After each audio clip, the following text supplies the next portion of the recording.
Good afternoon. It is April 25th, my lovely wife's birthday. Happy birthday, Jeannie. Thank you. We're in here to measure because we got to figure out placement for the whole shill HD 100 product.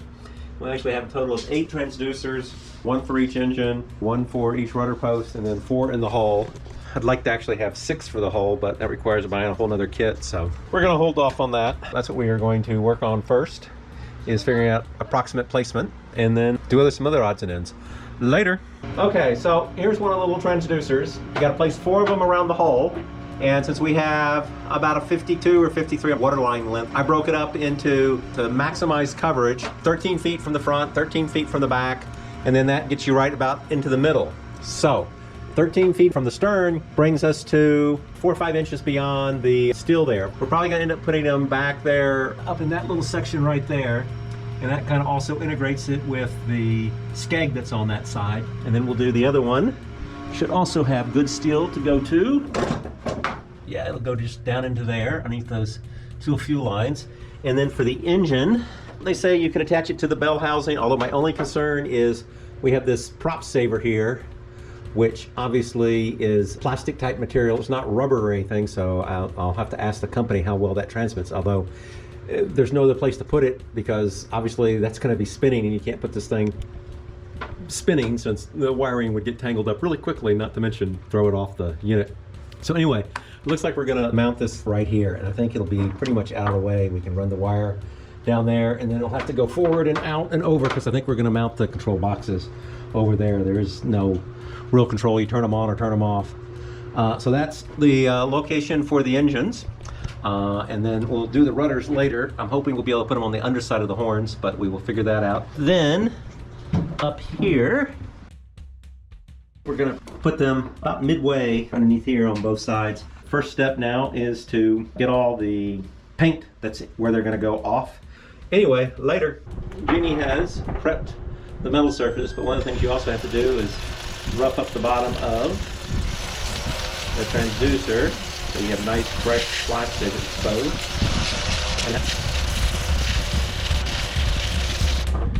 Okay, Jeannie's working on the other hole with the vacuum cleaner, and I am cleaning this area with alcohol right now. Since it's epoxy, you could also use acetate, but acetate does leave a residue, whereas alcohol does not. So there, that one's nice and clean. And let me come back to the spot for the engine. And finally, got the transducer plate here. I have to get another one, another transducer in a moment. Sorry about the vacuum noise.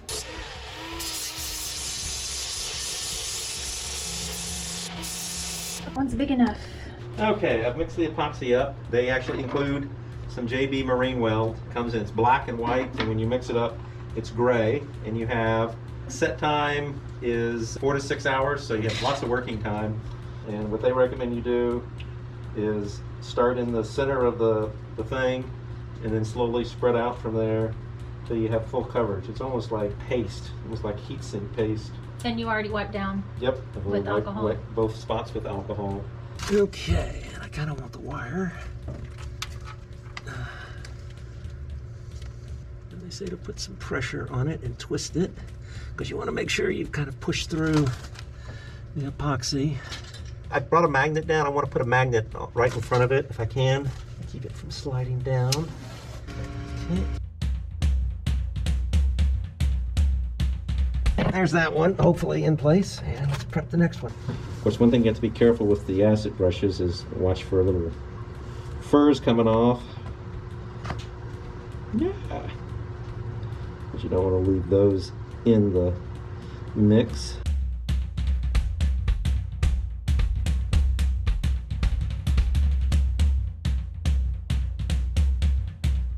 Starting at a quarter from where I want it's in position to be. Because I'm going to take it and squish it down and then carefully rotate it. They say, or they actually say twisting, I believe. Okay, and now we're going to put the clamp.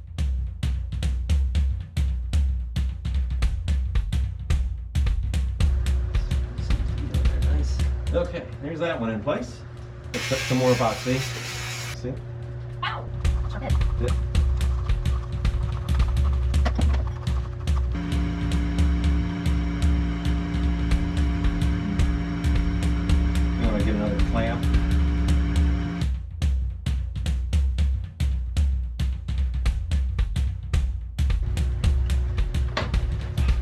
jumping with that being a sharp edge. After I somehow get back here. Oh. No, I found standing there.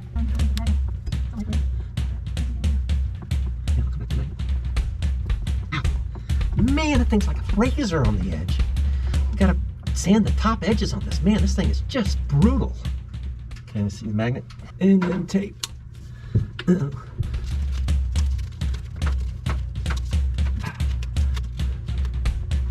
Well, we'll see if that one stays. Hopefully it'll stay in place.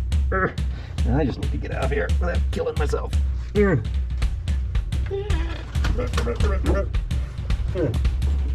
Okay.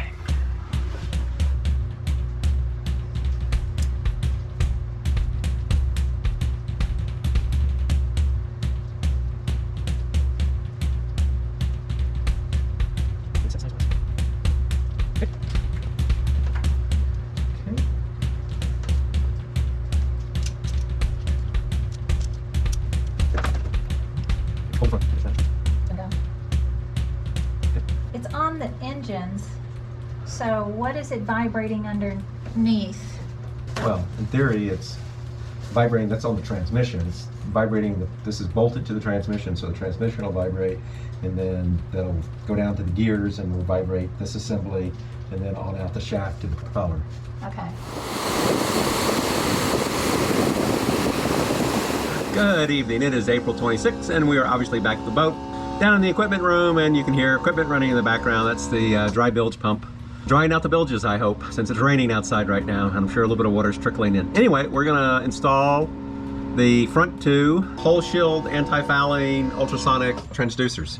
They vibrate, they push ultrasonic signal into the hull, which in theory keeps little critters and stuff from attaching themselves to the hull. We will see.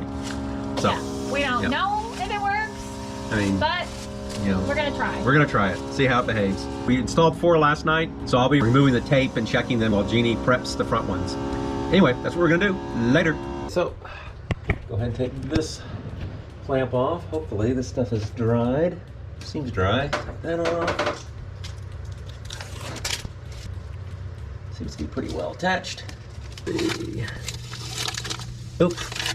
Well, that sticker stayed on really well. Your whole sticker came off. Yep, it's got a dang big hold this top sticker off too. Ah, jeez. Once you got the label, then it's sticker on. That seems pretty good. So, first one of these is going to go up in there, relatively close to the wall. I don't know if I marked it, nope. So we'll probably put it like right about there. It's dirty. Okay. I think that's a pretty good spot for that one. And way over here on the other side now. Okay.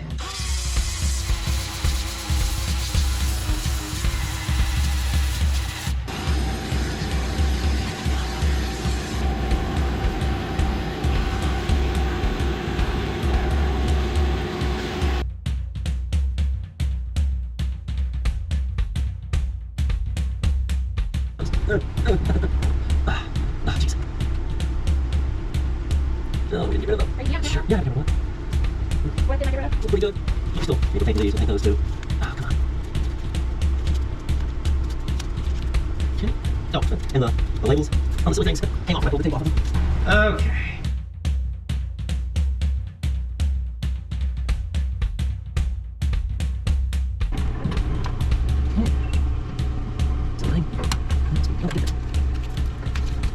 Okay, so I think these guys are going to end up here and here. I'm using 3/4 inch long pan head units. Oop, I should get washers because that's on plastic. I don't want to stress it. But anyway, number 8 seems to work quite well. See if I can find some fender washers to spread the load out in the plastic, and then I will mount this puppy. Well, actually, I got 2 of them to mount. Later. So here's an issue. No labeling here. It doesn't say on, off, or anything. So I'll need to add a label there. And these are not, you know, unless they're labeled inside. Just the terminals. So yeah, so I guess this is 1, 2, 3, 4. I'll have to look at the manual. Add my own labels. I need surface one. Stick on surface.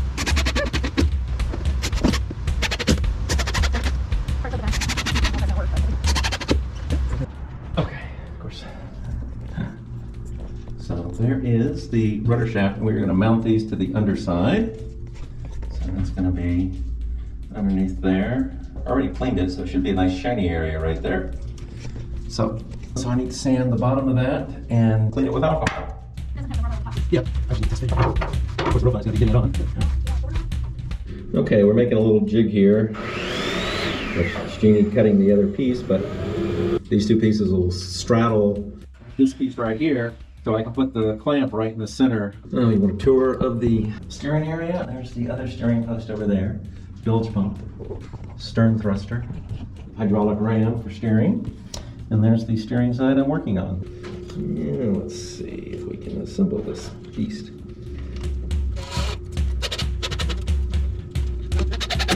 Okay. Oh, I got my hand quite good. I need a 3/16 inch drill and a Band-Aid.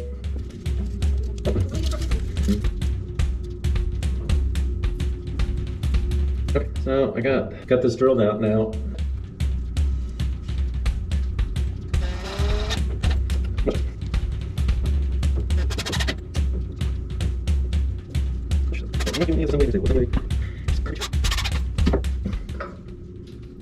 Okay, now I need epoxy.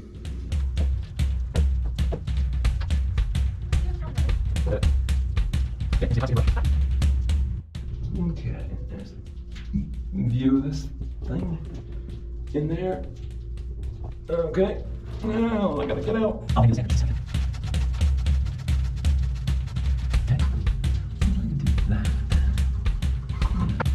Okay. No. It works as normal. Let's see if we have any luck getting it to push in properly now.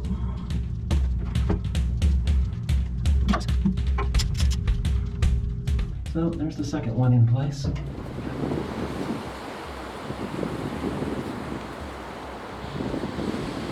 Good evening. It is April 27th. And we are back here in the back. We are going to bring the wires for the two sensors in the lazarette into the boat from the back, and then eventually run them along that wall over there, and they'll then go along this wall, and then they'll drop into the equipment room from the top there. But we want to try to get those right away because it is very stormy outside right now, and before the rain comes down, we'll try to get these run. Anyway, so that's what we're going to do. Later.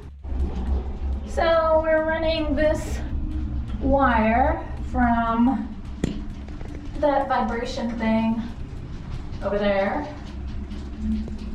out into the equipment closet, and then this guy, the vibration thing that's hooked to this rudder, needs to go out that direction also.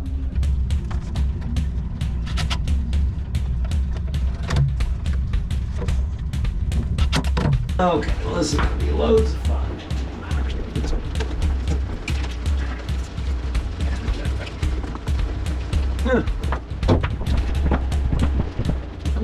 Yep.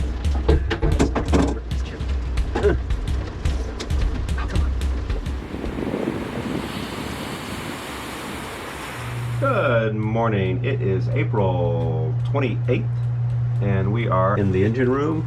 Still running loom. We got that piece of loom going all the way and up into its hole. Just needs to be secured. Oh, we got the block, so we can go ahead and attach that one.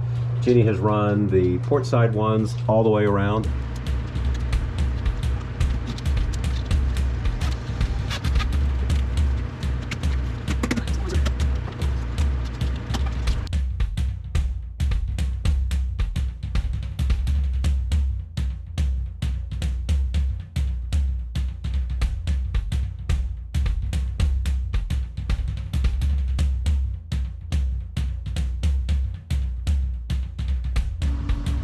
Man, that thing's like a razor. We're installing the DC EMP device. It's supposed to shunt any high voltage that ends up on the DC line to ground. The little eyes glow or blink when it's working. I got the ground hooked up and get ready to hook up the positive. And we also got another device downstairs that we'll put in the equipment room, which is for the AC part of the boat. We're actually going to add more of these, but this is going to at least protect the navigation equipment that's up here and anything else. This is also the highest point in the boat, so hopefully this would be where it would enter. There's the little box that the mini EMP Defender comes in. It actually comes with some zip ties and screws, but I used wire ties to tie it down. It's all hooked up and it is protecting with the flashing red eyes. That went in pretty quick, probably about a 20-minute job. So hopefully if we get hit by lightning, this equipment will at least be protected. Need to add a couple more later.